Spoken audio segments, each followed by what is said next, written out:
The Super Bowl officially over. The NFL draft officially on the clock, which means it's time for my mock draft 1.0.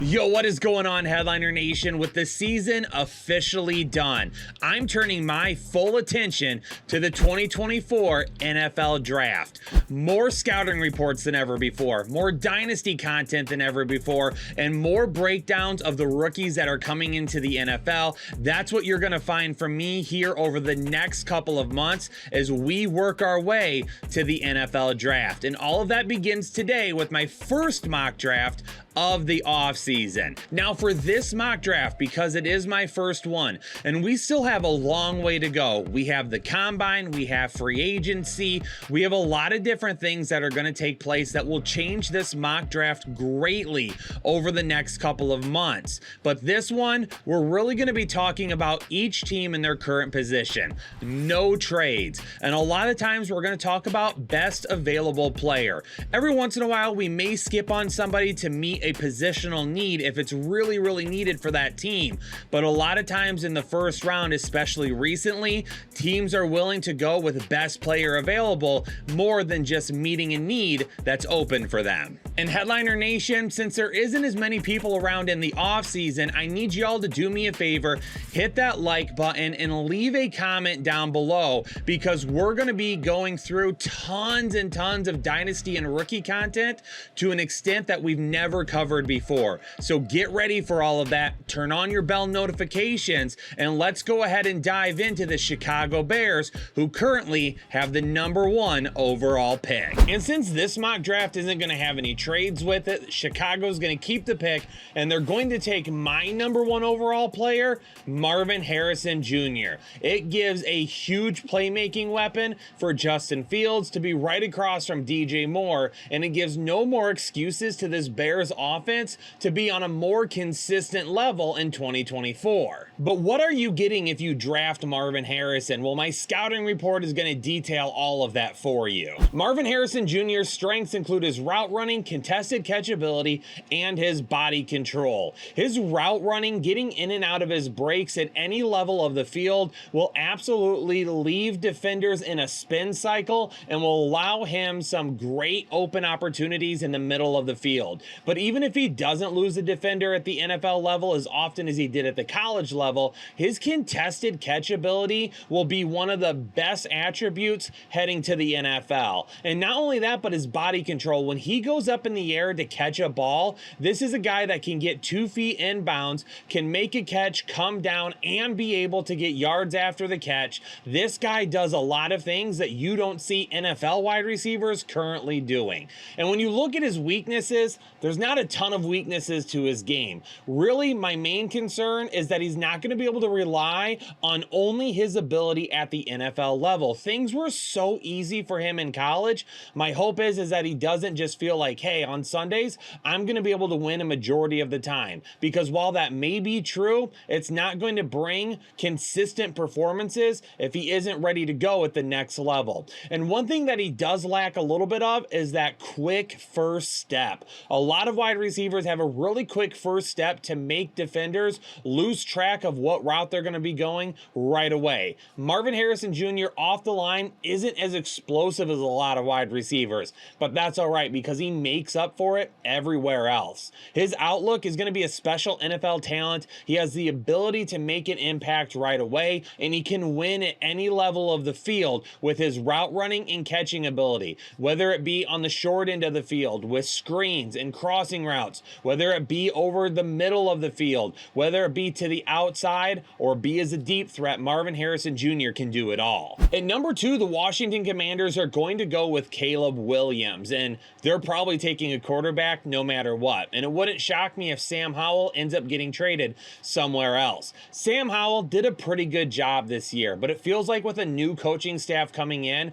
and the ability to draft one of the top quarterbacks in this year's draft, that they're going to want their own guy to start working with right away. And #3 is Drake May to New England, and New England is done with Mac Jones and done with Bailey Zappi. They're also going to want a new quarterback as well. And when you take a look at Drake May, May, he is a guy that actually is pushing Caleb Williams for really that #1 quarterback to be drafted overall. Does Drake May have the upside that Caleb Williams has? No, I don't think so. Caleb Williams has some really special abilities, including his arm talent, but Drake May is a lot closer to him than what a lot of people think, and to me could end up being a really steady NFL quarterback. Some people think Arizona at #4 will make a move for a quarterback, but me personally, you've got Kyler Murray under contract. Let's go ahead and roll with him.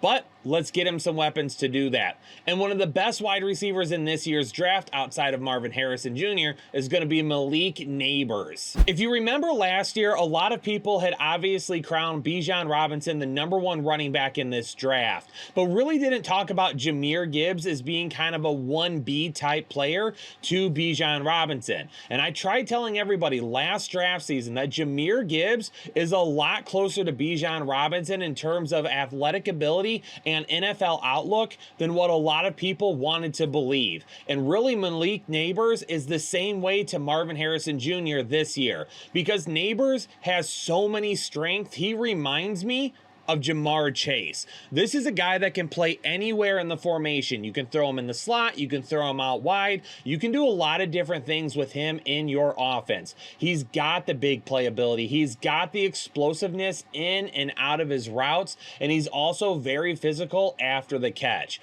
This is a guy, when you take a look at his straight line speed over on the weakness side, maybe he does lack that elite straight line speed. Maybe it's not exactly what you would like for a true 1A type of wide receiver, but that's okay, because the way he gets in and out of his routes, his first step at the line of scrimmage, the guy runs such good routes, crisp routes, and he gets out of them so quickly, and then after he makes the catch, he will run right through you. But his explosiveness is what allows him a lot of big play abilities, because he gets open over the middle of the field, and after he makes 1 or 2 people miss, he could be gone for a huge gain. Now, even though he's really physical after the catch, his physicality at the point of catch is definitely something that he needs to work on a little bit more. Marvin Harrison Jr. is going to go up over a lot of cornerbacks. Malik Nabers may not be the same type of wide receiver as Marvin Harrison Jr. in that capacity, and his catch radius is not nearly as big as I would like it to be. There are some balls that are thrown his way that he just doesn't go up and get the way that a true wide receiver one should. But like I mentioned, he reminds me of Jamar Chase. There's a lot of things to his game that make him really good. His explosion out of his cuts and after the catch makes Nabers extremely difficult to keep up with and defend and to take down after the catch. Yeah, the LA Chargers used a first-round pick on a wide receiver last year, Quentin Johnston, but this is a new regime in LA now, and they're going to want to get their franchise quarterback as many weapons as possible. There's a lot of people that might talk about Brock Bowers here for the tight end position, but I would rather take a true #1 type of wide receiver instead, especially considering the fact that Mike Williams could be gone, that Quentin Johnston just did not show a lot of consistency last year, and that Keenan Allen is 1 year closer to retirement and not getting any younger. Roman Dunze could end up being a huge weapon not only this year, but for the future of the LA franchise. At #6, the New York Giants finally realized that Daniel Jones was not the answer at quarterback, and they take this year's Heisman winner, Jaden Daniels, out of LSU. Now, I have been going back and forth on Jaden Daniels a little bit, and my overall scouting report on him just isn't quite ready just yet. There's some more film that I want to watch. We know that he has the athletic abilities, and we know that he's a winner. We saw it this year at LSU. We'll see if he ends up making it inside the top 10. I think his combine performance is going to go that far. Now, will he be a first-round quarterback?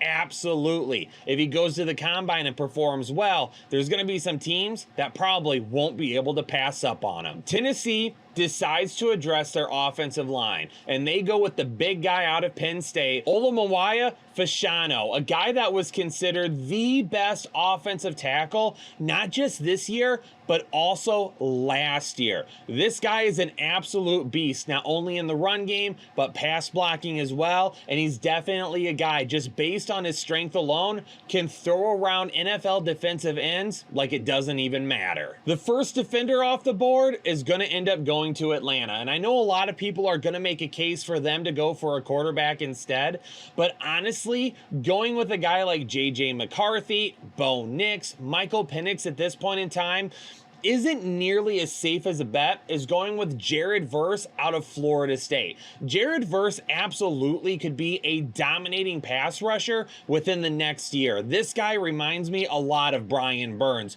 who I loved coming out of Florida State just a few years ago. The scouting report on Jared Verse shows that he is a guy that can win the first step every single time off the line of scrimmage. He's got such a high motor, and his athleticism is off the charts that he blows off the line of scrimmage and runs right past opposing linemen with ease. He never quits on a play. He is a guy that even if it's a run play and someone gets out wide, he's going to try and track him down. He is a guy that if it's a screen pass or a short pass to a wide receiver, you're going to see him in on the play every single time. Sometimes that can go against him though, because he's so explosive and because he gets off the line so quickly, he does have a little bit of trouble of breaking himself down on those running plays.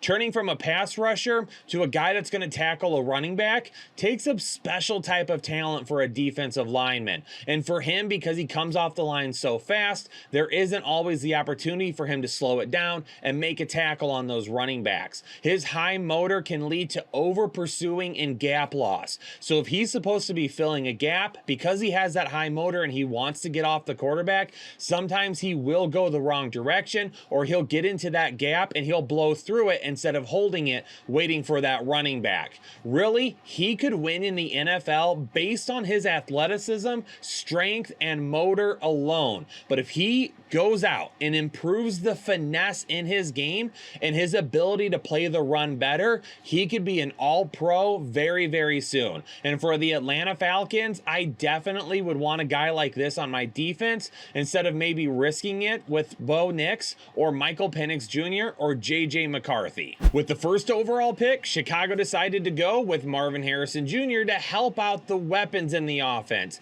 But now they decide to go with tackle Joe Alt out of Notre Dame. Very, very good tackle here that's going to reinforce the offensive line right away and give Justin Fields the ability to hopefully last in the pocket a little bit longer, find his open wide receivers, and absolutely grow into one of the better offenses in all of football. And as a Lions fan, this would be scary. The New York Jets have a top-tier defense. They need more playmakers on the offensive side of the ball. And with the top wide receivers already gone, they decide to go with one of the better tight end prospects that we've seen in a while, Brock Bowers, tight end out of Georgia. Now, if you just saw this guy on the street, you definitely would think he was headed over to the Starbucks to make your morning coffee, not to go dominate the NFL. But his talent is truly something that's going to translate to the NFL very well, and he's going to dominate on Sundays very soon. Minnesota decides to beef up their defense a little bit, and they go with a truly underrated player in this draft,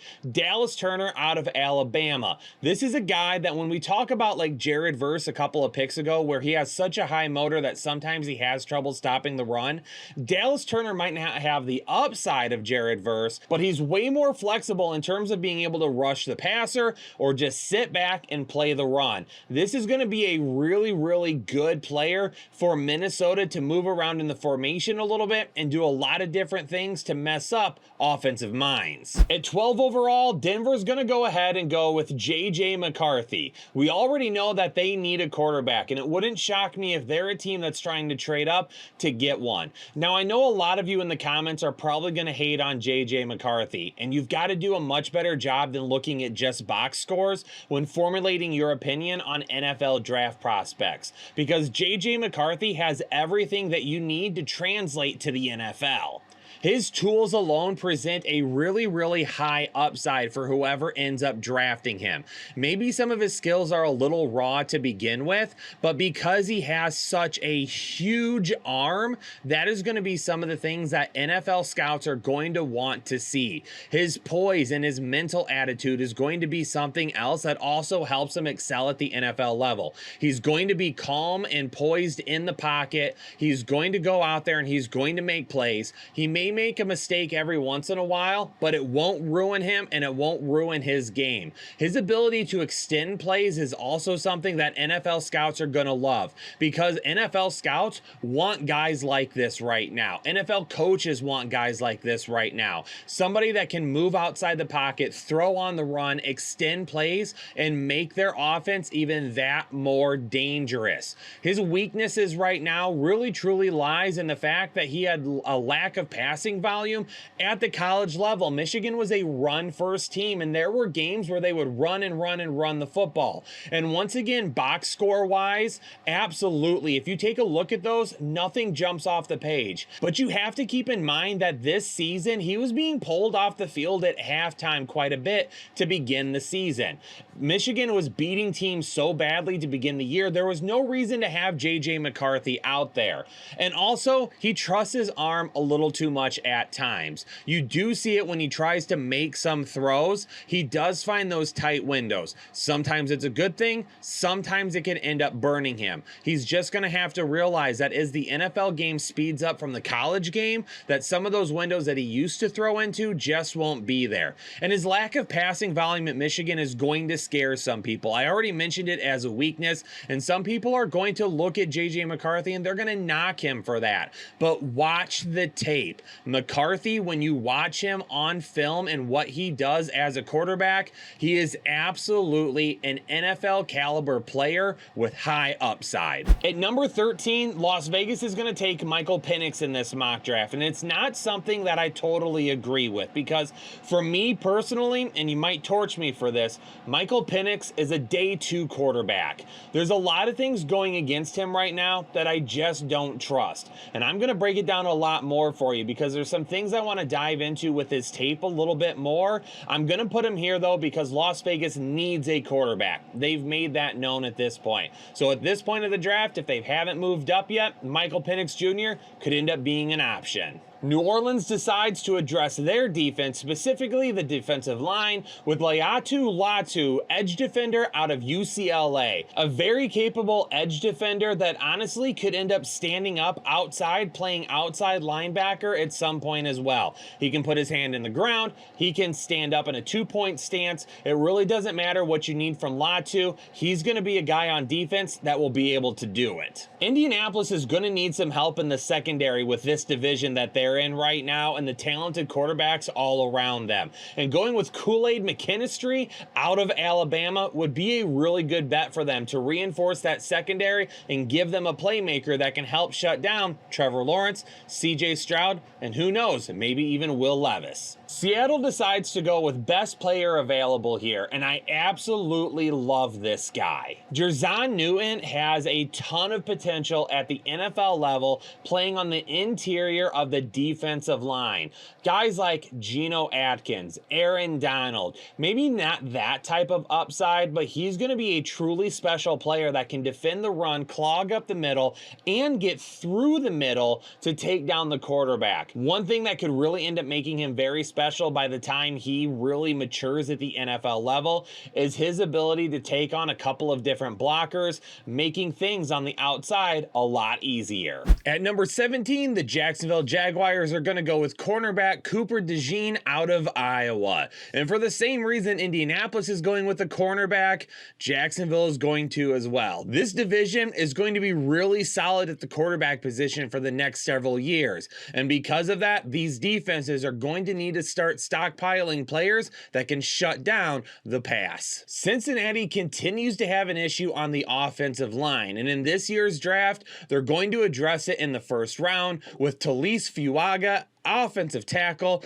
out of Oregon State. Fuaga is seen as a guy that does have a few things that need to be fixed, but he's going to have some position flexibility because there is going to be an opportunity for him to play on the outside at tackle or in the inside at guard, which is going to be really good for Cincinnati considering that they've had some issues on the offensive line for a while now. At number 19, the LA Rams are going to have a few different routes that they could go in the first round. They've got to start building up their roster really in several different areas. But the cornerback position, Nate Wiggins from Clemson, makes a whole lot of sense for the Rams to address that defense here in the first, now that the top edge rushers are off the board. Pittsburgh addressed their offensive line last year as well, but they're going to need to do it again because, let's face it, if you want this offense to get a whole lot better and a whole lot more consistent, especially if Kenny Pickett's going to be your guy, you're going to need to be able to protect him a whole lot better. J.C. Latham out of Alabama is going to do just that, and he's going to be able to offer you a whole lot of ability to get the run game going on a more consistent basis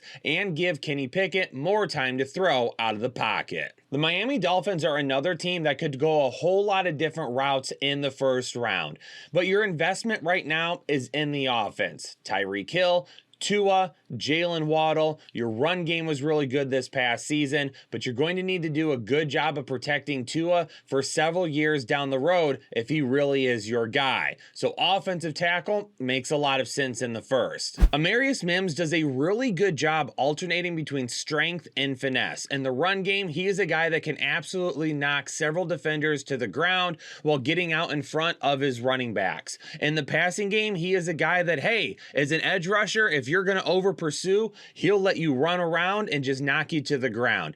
Vision and identifying pass rushes is a great strength of his. Being able to change what he is doing on the fly, if the protection changes from the quarterback, Amarius Mims does a really good job of not getting mixed up by stunts on the defensive line and being able to stick with the guy that he is blocking. And he moves well everywhere. This is a guy that can pull out and has really solid feet and quiet feet in his game.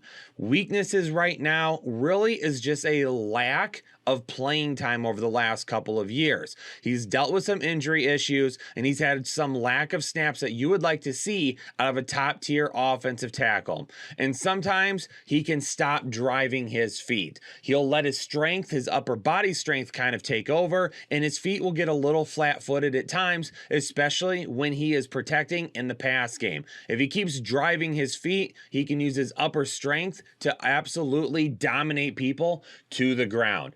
Upside is Pro Bowl tackle due to his athletic ability, his strength, and his recognition of pass rush schemes. He may need a year to get there. We're going to need to get him some consistent snaps, but the Miami Dolphins could have an absolute stud at the tackle position on their hands for the next few years. As the season wore on, the Philadelphia Eagles had a harder and harder time of stopping the pass on the defensive side of the ball. Some of it has to do with injuries, but really they need to get younger and more athletic in their secondary. While a lot of people have been talking about Kool-Aid McKinstry out of Alabama, Terrion Arnold is a guy that really has just sat back and done his job well. This would be an excellent addition to a Philadelphia secondary that is sorely needed. Houston is coming off a fantastic season, and they'll definitely be able to get better in a few different areas in this draft.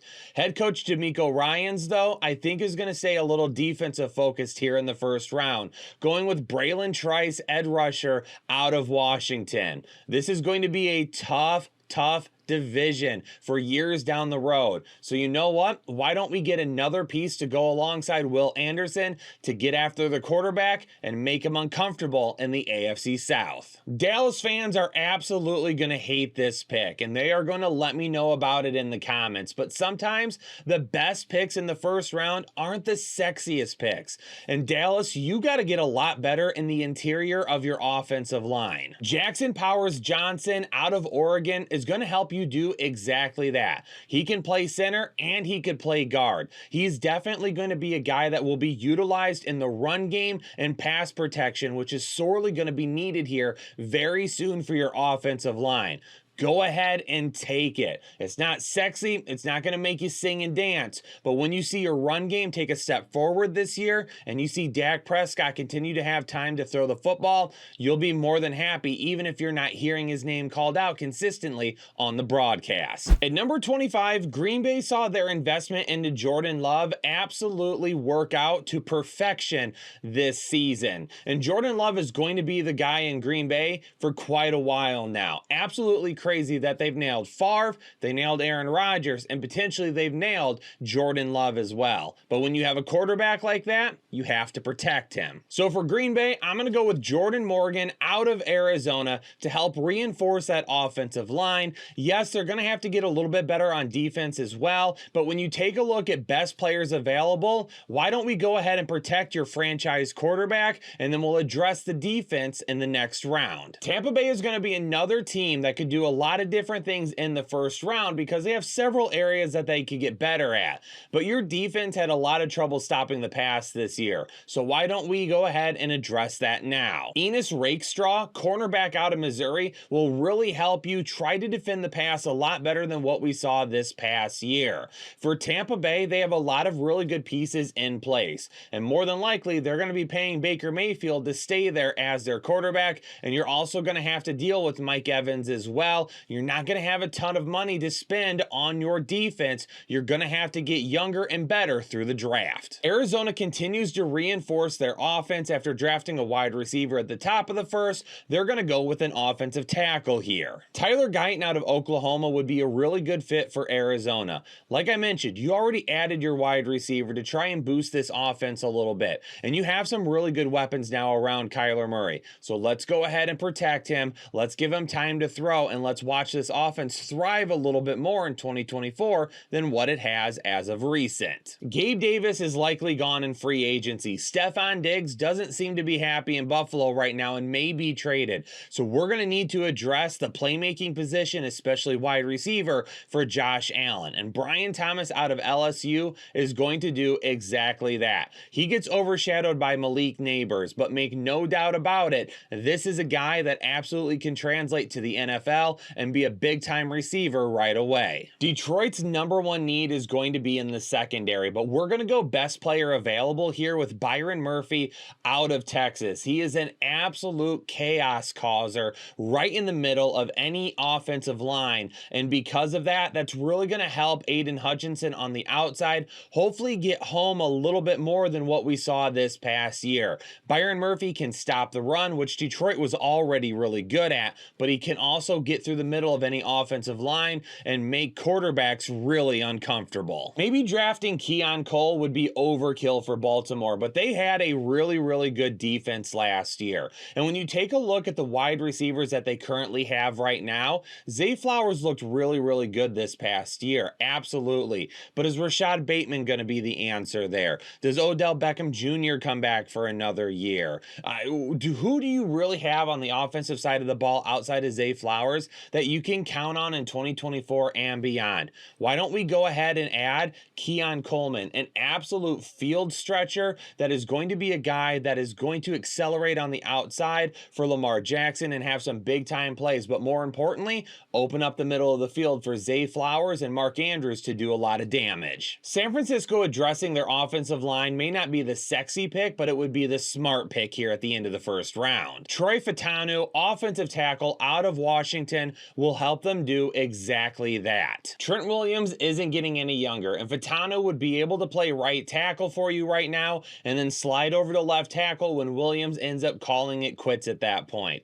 Protect Brock Purdy, give Christian McCaffrey more space to run, and this offense will continue to operate at a high level. At this point, Kansas City at the end of the first round, I mean, really, best player available for them here. However, I do think addressing the offense and the wide receiver position is an absolute must for them. They did it with Rashee Rice this past year, but Rice isn't what this offense was missing. It's missing a speedster on the outside, and Lad McConkey out of Georgia would do exactly that. Lad McConkey's biggest strength is going to be his speed. This is going to be a guy that's going to play outside at the Z, and he's going to consistently stretch the field. Now, Kansas City's offense was good this year, but the area that they lacked most most, with somebody with speed on the outside that could open up the middle for Rashee Rice and Travis Kelce to give you a little bit more consistent production. McConkey also disguises his routes well, and he makes plays after the catch.